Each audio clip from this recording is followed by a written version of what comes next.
Welcome to this week's edition of Special Prosecutor with Larry Klayman. Major events this week. Of course, we have the indictment of Hunter Biden on tax charges in the Central District of California, but also occurring there, my client, Siaka Massaquoi.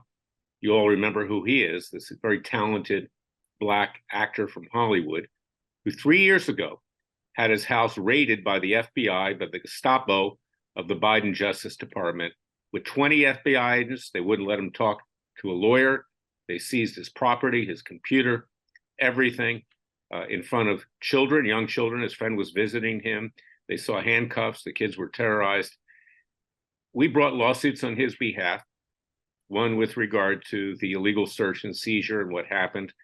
Predictably, that was dismissed by the judge in the Central District of California. We went up to the Ninth Circuit Court of Appeals. I actually didn't represent him at the Central District level. I represented him at the Ninth Circuit, and that did not prevail. But then we brought another lawsuit, a very powerful lawsuit, for him and for all similarly situated January 6th peaceful protesters in the U.S. District Court for the Northern District of Florida.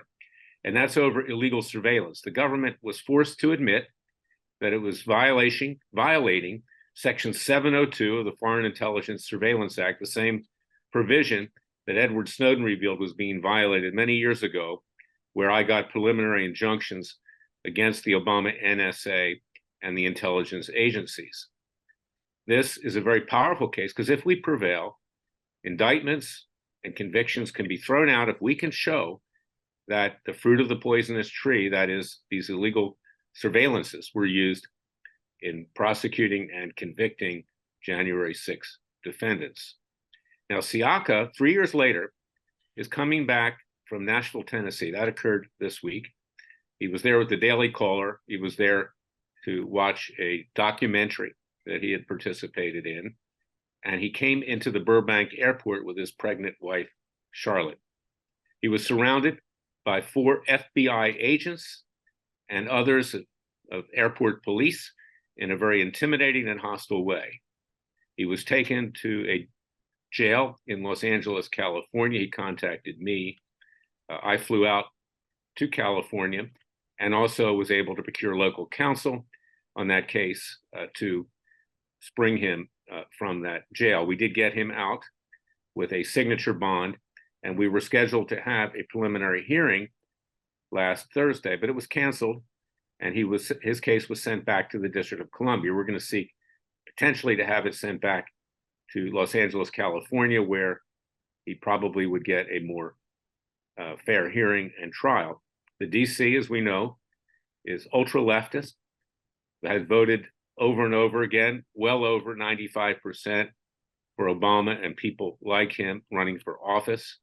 It is a hellhole. Now, we may or may not have had a decent judge that was assigned to it, and we're looking into it right now, but that remains to be seen because right now I can't think of too many there that are unbiased, if any, including Royce Lamberth, who I used to have a high regard for when I ran Judicial Watch, which I founded. In any event, we are trying to deal with that. Siaka is accused of simply being in the Capitol for 2 minutes. In fact, it was only 71 seconds. He came out of curiosity just to see what was going on. He was in Washington, D.C. in support of President Trump. He was actually at the JW Marriott when things broke for the first time, and he just walked over there. He just wanted to see what was going on, put his foot in the Capitol, and when the Capitol Police asked him to leave, he left peacefully. So you got to ask yourself this question. Why, after 3 years, is he criminally charged on 4 rinky-dink misdemeanors and arrested by 4 agents at the airport, at Burbank Airport? Could it be, and this is what I believe is the reason, is that Siaka, who is vice chairman of the Republican Party in Los Angeles County, who is extremely personable, he is well connected in the conservative movement and elsewhere. He's a conservative Black. He's very religious. He's a person of deep faith, Christian faith, is that they wanted to silence him because we know that Blacks have been breaking for Trump and for Republicans more and more. They see the situation in this country. They understand the injustice of what's happening with Trump. with these phony criminal prosecutions and civil cases. The civil case occurring in New York as we speak with regard to allegations of fraud in evaluating your assets. And Blacks can understand that extremely well, but they also understand that they can't afford food, they can't afford gasoline. They're living in areas in major cities with rampant crime, with no police protection and prosecutors that will do anything, such as Gascon here in Los Angeles, who lets people go. In California, you can steal up to $950 with no consequence. You want a color TV? You can go to Best Buy, just walk out with it. And you know what? The guards won't do anything, because if you're Black in particular, that you'll be accused of racism. They're not going to get involved. They just let it happen. Now, Siaka is Black. He's proudly Black. He's articulate. And he is a bad example and a threat to the Gestapo of a Biden administration run by his Gestapo Department of Justice. And this is why this case is so important. And I want you to go to freedomwatchusa.org, because it's going to be expensive. They're going to throw the book at him. They already have. They transferred it to the District of Columbia. We have to try to get it back. We want a preliminary hearing in the criminal context. We've got local counsel there that we've got to pay for this. And I can be there, watching what's going on. Right now, I have issues with the DC bar, so I'm not getting engaged there. I have people doing it, and on behalf of Freedom Watch. So the DC bar, by the way, the disciplinary apparatus is going after every conservative Republican lawyer, whether it's me, whether it's Kellyanne Conway, whether it's Senator Ted Cruz, whether it's Senator Josh Hawley, whether it's Professor John Eastman, who represented Trump, whether it's Rudy Giuliani that they're trying to disbar. It's a vile bunch of disgusting, criminally minded people that are running their disciplinary apparatus. They're highly partisan, donated heavily to all the people that I wound up suing, whether it's Obama down the line, and they are just a bunch of hacks. But I've been fighting them for years. It's extremely expensive, and it takes up a lot of my time. But that being said, Siaka needs the help. So please go to freedomwatchusa.org, because we are funding his political defense, and donate with tax-deductible contributions. It's very important. And go out on the internet and see Siaka speak. See how articulate he is. See how convincing he is. He is a real threat. And then ask yourself the question again, why 3 years later on misdemeanor counts? And in fact, the affidavit of the agent who broke into his house 3 years ago, a guy named Chad Warren, an FBI agent, not one of the finest over there, admits that he was only in the Capitol with his foot in, basically like he was testing the waters, and pulled it out at the request of the Capitol Police willingly and peacefully for 2 minutes. In fact, it was just 71 seconds, the video will show. We have lots of defenses. We're confident that we will prevail, but it's going to be a very expensive enterprise. So please go to freedomwatchusa.org and contribute to our cause. And they're not the only January 6th protesters that we're representing. And we also have this class action in the Northern District of Florida to invalidate all the prosecutions and also any convictions on the basis of the illegal surveillance that was conducted, which the government, if you want to call it that, because we really don't have a government, was forced to admit. It's not in dispute that they violated Section 702 of the Foreign Intelligence Surveillance Act, much like occurred when Snowden revealed it years ago when they were doing it during the Biden-Obama administration. Now, we also have this week the indictment of Hunter Biden on 9 tax charges. What's the reason for that? And one of them, of course, is tax evasion and filing false statements. He spent a lot of his money on prostitutes, on drugs, you name it, and didn't report it. This is the result of what now is a special counsel, before that a U.S. attorney, this guy Weiss, he's no Miami Vice, I might say, reacting to all the criticism. He wants a career after he may think the Democrats are going to lose in 2024. So he brought this case now. Of course, much of the tax illegality, he allowed the statute of limitations to lapse. But the indictment does talk about that and talk about how money from what he took from the Ukrainians at Burisma, which were bribes to Joe Biden as well, and to the Biden family, how that was never reported. Now, this is tactical. Hunter Biden would have taken the Fifth Amendment anyway if called before Congress.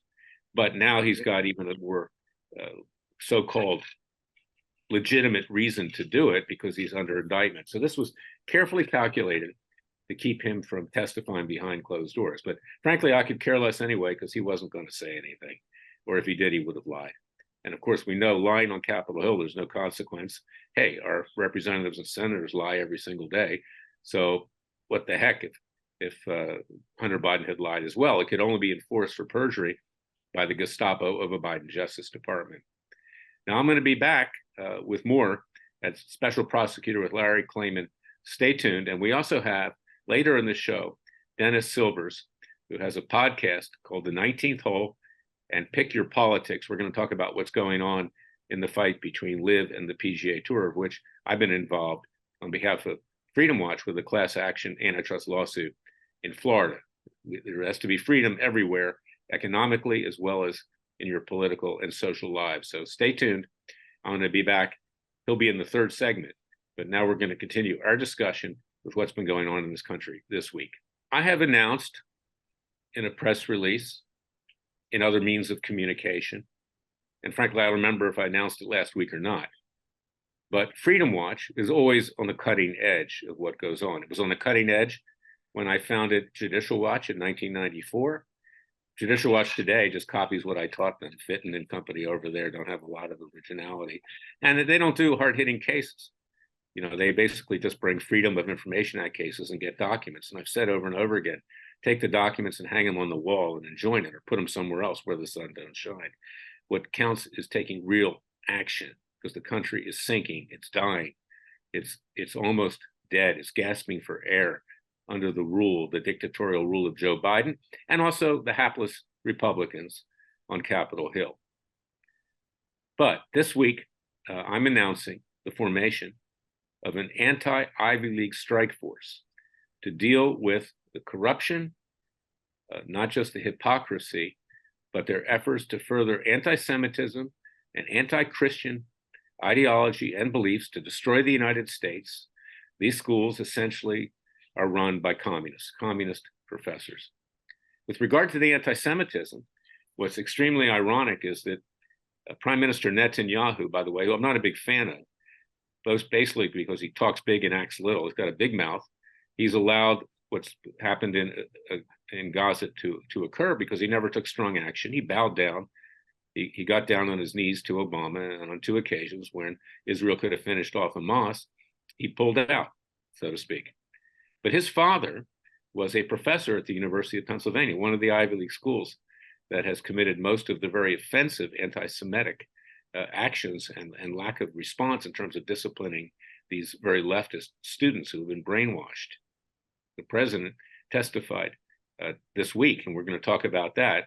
Netanyahu, because his father was a professor there and was teaching courses on anti-Semitism, grew up in Cheltenham, Pennsylvania, not far from where I grew up in Philadelphia. My cousins actually came from Cheltenham. That's why he speaks with a Philadelphia accent. But these Ivy League schools, and God forbid, never send your kid to one of them. Frankly, they need to be taken out peacefully and legally. They need to be sent to the trash heap of history. They need to be shut down. And it's not just a question of holding off on donations, because they have huge endowments. They can exist for many, many, many years, even if they got no contributions, but they'll get contributions because some people don't care about anti-Semitism or racism or ethnicity in terms of discrimination or whatever the case may be. They need to be removed. And we need to hit them with big judgments. So we are available for those Jewish students, for those Christian students, and others who are being persecuted, who are being threatened, who are subjected to harassment on a daily basis, who don't feel it's even safe to be in their dorm room with the door locked, that it could get busted open and they could get killed. You've got these radical students who know nothing. They're stupid. They're drugged out for the most part. I remember when I decided whether I wanted to go to the University of Pennsylvania, and I visited some of my friends there who were ahead of me, you know, a bunch of filthy hippies sitting around smoking pot. I said, no, I'm not going here. Well, apparently Penn is even worse today, University of Pennsylvania. And then you're dealing with Harvard, you're dealing with Yale, you're dealing with Princeton, you're dealing with Cornell, you're dealing with Columbia, which is probably in line to be one of the third worst. And these Ivy League schools don't just discriminate against Jews and others.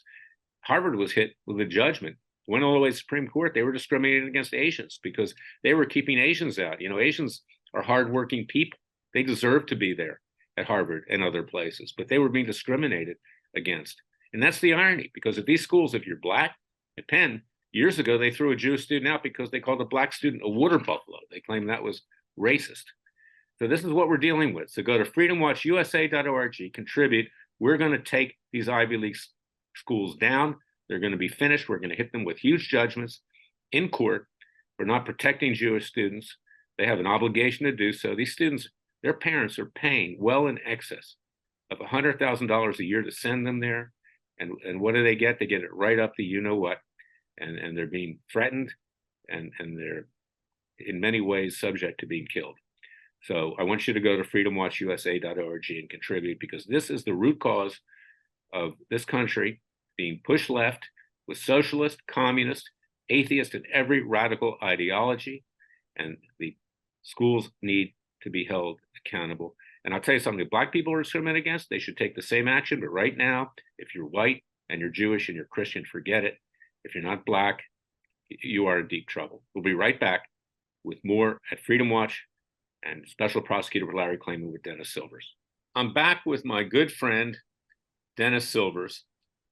He's the star and host of the show, The 19th Hole, Dealing with Golf. He's a golf pundit, knows everybody in the golf industry, including yours truly. And he also has a show called Pick Your Politics. I joke with him sometimes. Given the state of the nation, I said, you should change it to Pick Your Nose, basically. Yeah. And then I don't think that would fly. No, the boogers wouldn't fly. Yeah, right. But I called you on because I wanted to get your take. I've been fighting with the PGA Tour on behalf of Freedom Watch. I have a class action lawsuit in Palm Beach, Florida. The PGA Tour and its lovely commissioner, Jay Monahan, a really insipid individual, I might add, has lost 2 motions to dismiss. The case is going forward. They've attempted to stonewall discovery. And I might add, I'll make this announcement. For the 3rd time, I had a court order that Tiger Woods, Rory McIlroy, and Davis Love III, anybody that uses the third at the end of the name has an issue, basically, particularly if you're in the golf world. Anyway, should I call myself Larry Klayman the 16th, like Louis the 16th? I don't know. Yeah.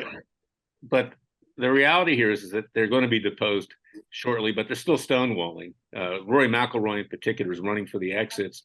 I wanted to depose him during the off season. I'll get Dennis's take on this because I was trying to be courteous. And the PGA Tour starts up again early next year. And he now claims that he's unavailable until February 28th. Going on 3 months from now, Tiger Woods is not available. In December, he had previously evaded service of process and ran from the process servers. It's a nice bunch. It really is.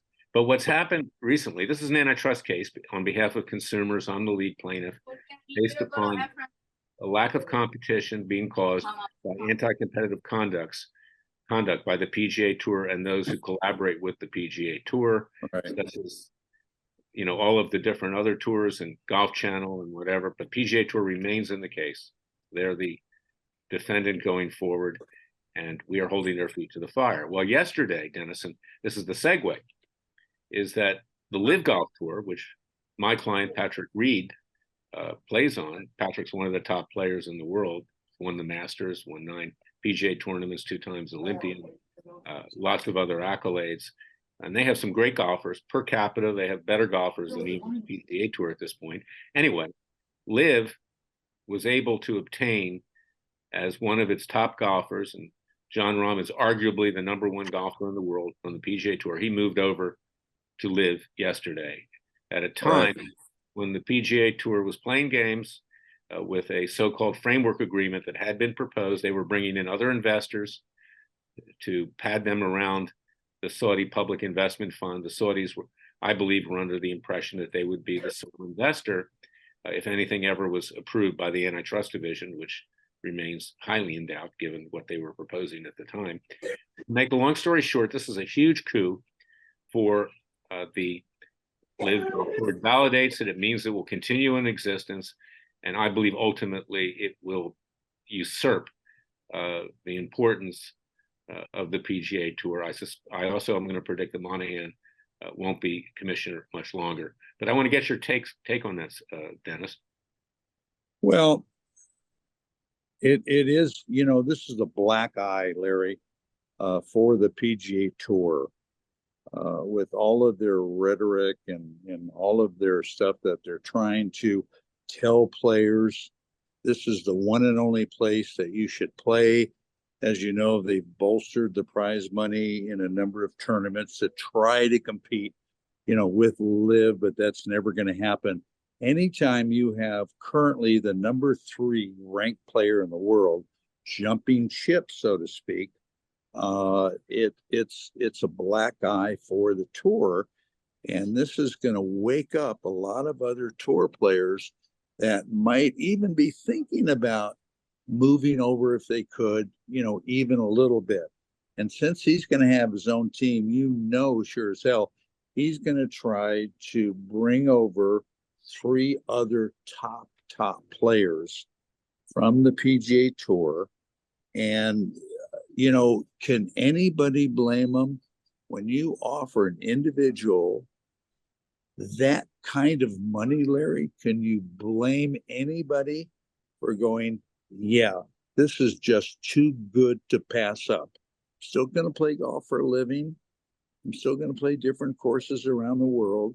I'm still going to be with my buddies who I know who are playing over here. And it's a great win for LIV, because he's going to be a huge draw. People want to come see him. And as they're playing an event here in Las Vegas, Super Bowl week, and people here are going to turn out not only for the other players, but especially, for Jon Rahm. And you can't blame the guy. You can't blame the guy at all. But it's going to give pause to a lot of the other players that this is really possible. Maybe if I got offered something, I'm going. And you can't blame him at all. And there are other reasons too. I've met Jon Rahm on a couple of occasions in the course of LIV, because I go to the tournaments and I'm involved, and I've got a client that plays on LIV, and right, I want to succeed, and it's a great format. But if you're Jon Rahm and you've got young children, he's got, I think, a couple at this point. LIV the 14th event schedule each year. Yeah, he was being forced to play in excess of 20 events, more than that, on the PGA Tour. Right. He wasn't treated with respect on the PGA Tour, frankly, as many of the players aren't treated with respect. And the way LIV is played, I mean, it's very youth friendly. Okay, first of all, you have music, okay, during the round. Right. Shotgun start, so it only takes 4.5 hours for the whole tournament. It's easy to televise because you can watch the whole thing, not bits and pieces as on Golf Channel. Right. Goes on and on and on. And the players have a tremendous camaraderie, and LIV treats its players extremely well in terms of lodging and food and all kinds of things. And then you have team competition, because the idea was to create these teams and then to market them much like Formula One race teams. Yeah. And with Jon there, I can tell you it's going to take off heretofore because of the anti-competitive conduct of the PGA Tour, which branded the players acceptors of blood money, cavorting with terrorists, whipped up certain 9/11 families to the point there was a bomb threat at an event that I was at in Doral last year. Play had to stop. I was on the 16th hole with Patrick and his team. There's a lot of positive aspects of LIV that makes your life a lot easier, because to be a professional golfer, Dennis, you know all of it. It's a very difficult life. You're separated from your family. It's lonely. Many of them have emotional issues, like Matt Wolf, and others. And this makes your life worth living. But I was watching yesterday Golf Channel, and I'll let you come back on this, and we'll finish in the last segment too. Brandel Shamley, who is one of the most vicious, nasty people. That's we've sued him. Patrick sued him for defamation. That's a separate matter. And others feel the same way. Came on, he looked like he had swallowed a canary. He looked like his mother had died. And then he says, well, I think John sold himself short.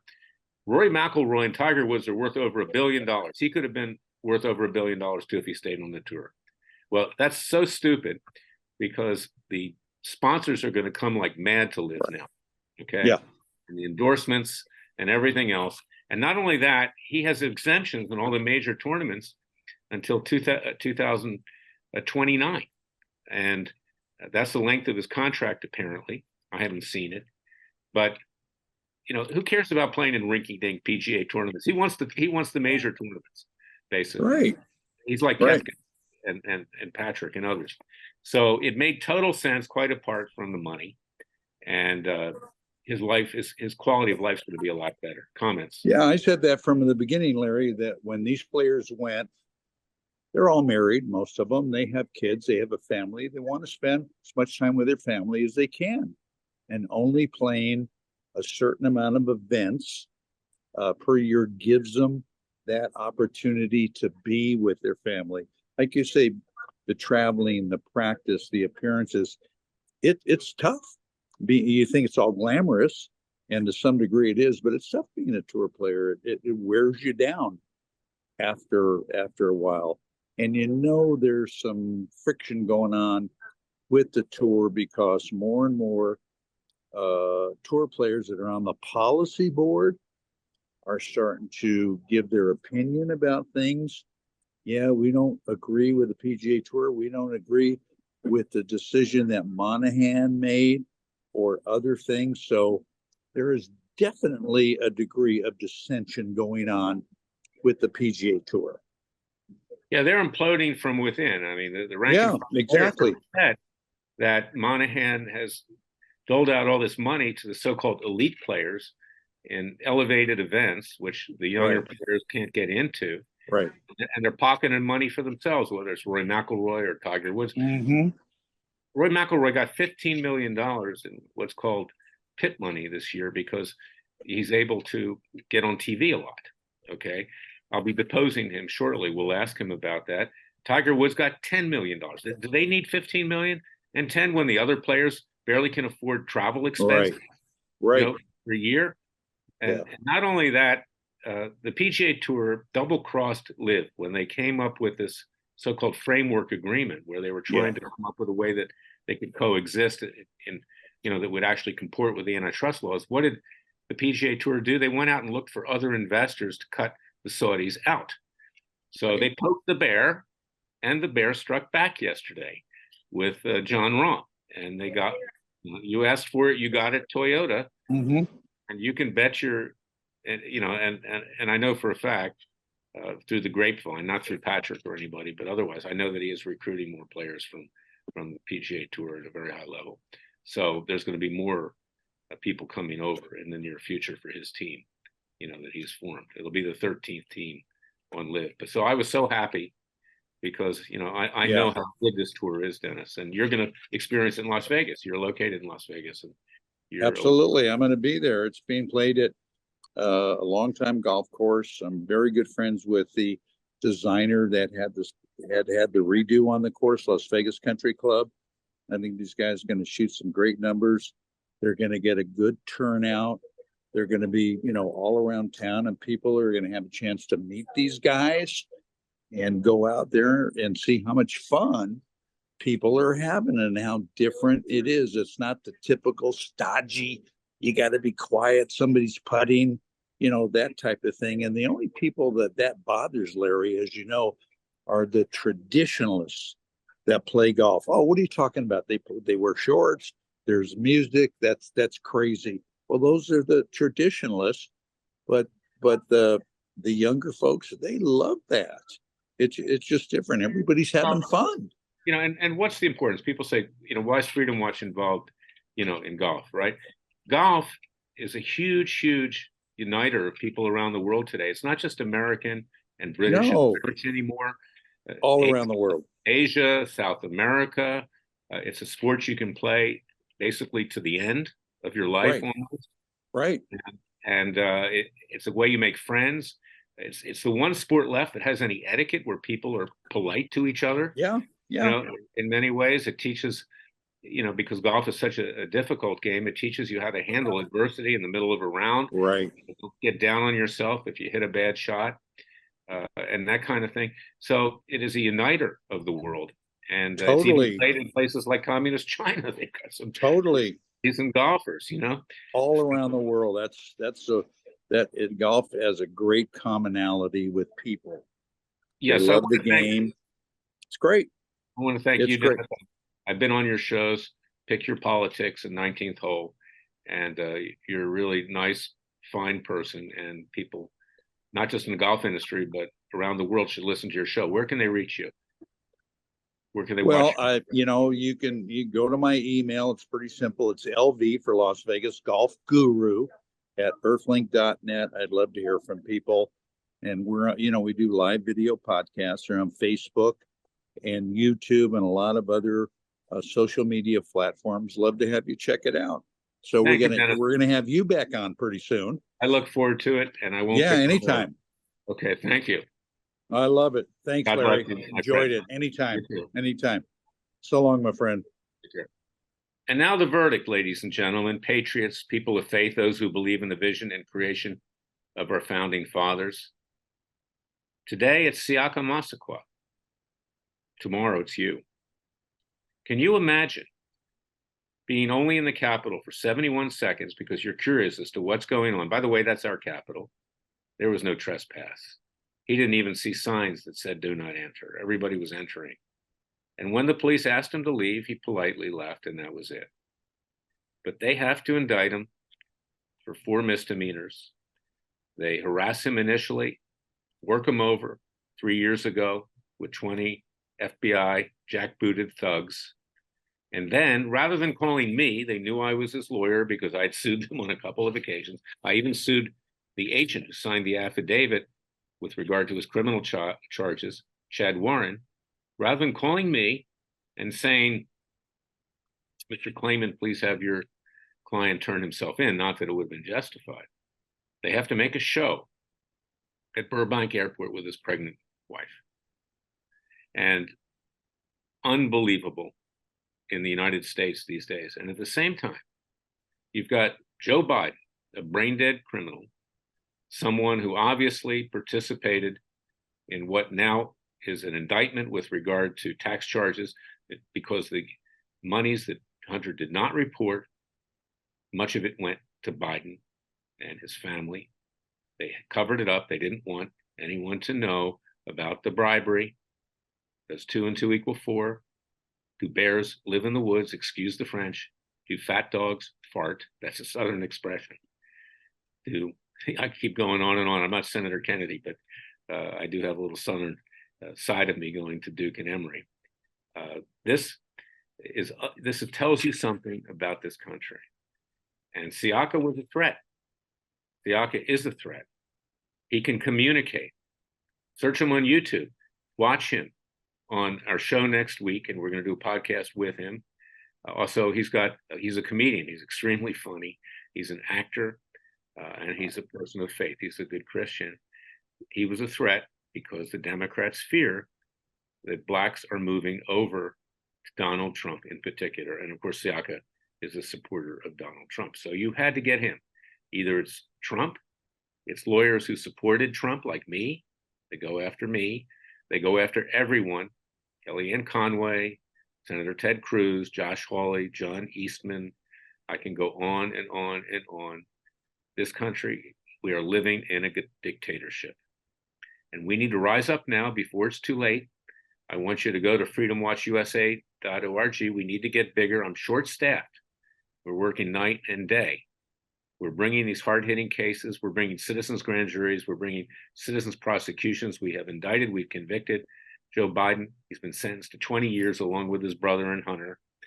Fauci's been sentenced to life for what he did with regard to giving the seeds of COVID-19 and then lying about it to the Communist Chinese lab with a $4 million grant from the Obama-Biden administration. We need to go back and take care of Obama again. Obama's behind us. It's all Obama people that are destroying this country that are in the White House. Anthony Blinken, you name it, Secretary of State, because Biden is not lucid. They just put something in front of them and they say sign. When they send him out to talk, they jack him up with steroids or something that pumps a little life into him for about 10, 15 minutes. And then he's got to go back again into his hole like a groundhog. But it's very, very dangerous. And I don't care who's president. Biden's probably not going to last. He'll die of his own volition, or they're going to get him out of there, the Democrats, quickly, particularly after this tax indictment. But he doesn't want to leave because he controls the Justice Department. And that's the way that he can assure that neither he nor his son nor brother face real punishment here. So I want you to go to Freedom Watch. We are different than other public interest groups. We stick our neck out. We are there on the front lines. We're not back there reading documents and crowing about our major victory and suing some company or some government agency to get documents. We are there doing the heavy hitting. And like I used to say, people said, Larry, why do you bring so many cases? It's like a MIRV missile. If just one of them gets through, like they have many times, as you can read about it in my book, it takes the kind of revolution, Wake Up America, that you can get at freedomwatchusa.org. If we can do that, then we can do a lot. And we also have the right to try and convict. So thank you for listening to me. We'll be back next week with another edition of Special Prosecutor with Larry Klayman. Until then, remember, the Father and Son will only help us if we help ourselves. Thank you for listening to me. And stay safe and get up off the couch and join Freedom Watch at freedomwatchusa.org if you care one iota, not just about yourself, but your children, grandchildren, and loved ones. Thank you for listening to me.